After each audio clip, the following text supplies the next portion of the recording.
इसी बीच भिलाई से भी आपको एक और बड़ी खबर दे देते हैं, जहां पर ईरान के कोपिया स्टील प्लांट में फंसे हुए छत्तीसगढ़ के निवासी, छत्तीसगढ़ के साथ ही कई राज्यों के 150 से ज्यादा लोग फंसे हुए हैं। ईरान में फंसे हुए लोगों ने अब सरकार से अपील की है कि छत्तीसगढ़ सरकार से बचाने की अपील की है। इंडियन एम्बेसी से भी मदद की अपील की है, क्योंकि उनको इंडियन एम्बेसी से किसी तरह की कोई मदद नहीं मिल रही है। सूर्य इस्पात रायपुर ने हमें ईरान भेजा हुआ था।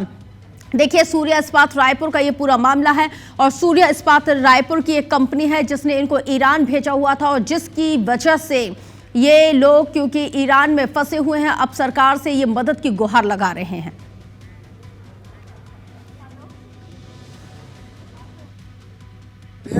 यहाँ पे इंडियन कंपनी है जो रायपुर का छत्तीसगढ़ की कंपनी है।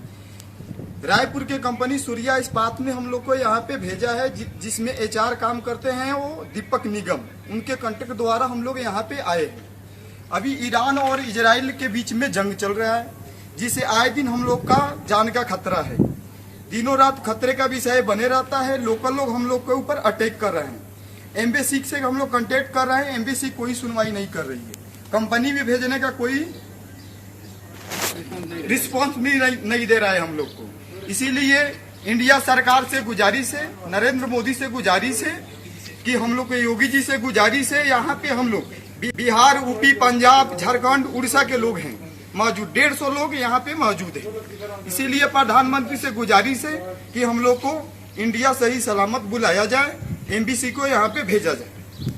कोमल धने से ज्यादा जानकारी के साथ इस वक्त संवाददाता फोन लाइन पर जुड़ गई है। कोमल, सूर्य इस्पात कंपनी के जरिए इनको भेजा गया।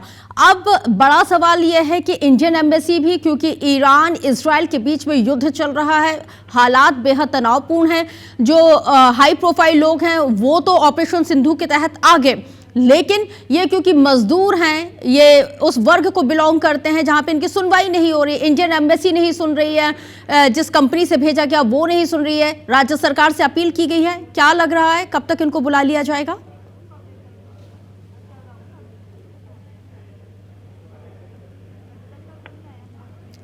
कोमल, आपको मेरी आवाज मिल रही है? एक बार फिर से हम कोमल को कनेक्ट करने की कोशिश करेंगे। टेक्निकल फॉल्ट की वजह से शायद उनसे हमारी बातचीत नहीं हो पा रही है, लेकिन बड़ा सवाल यह है कि ईरान के कोपिया स्टील प्लांट में ये छत्तीसगढ़ के निवासी हैं जो फंसे हुए हैं, और इन्होंने इंडियन एम्बेसी से गुहार लगाई है कि इनको मदद की जाए, लेकिन इनको मदद नहीं की गई। उसके बाद इन्होंने राज्य सरकार से अपील की है।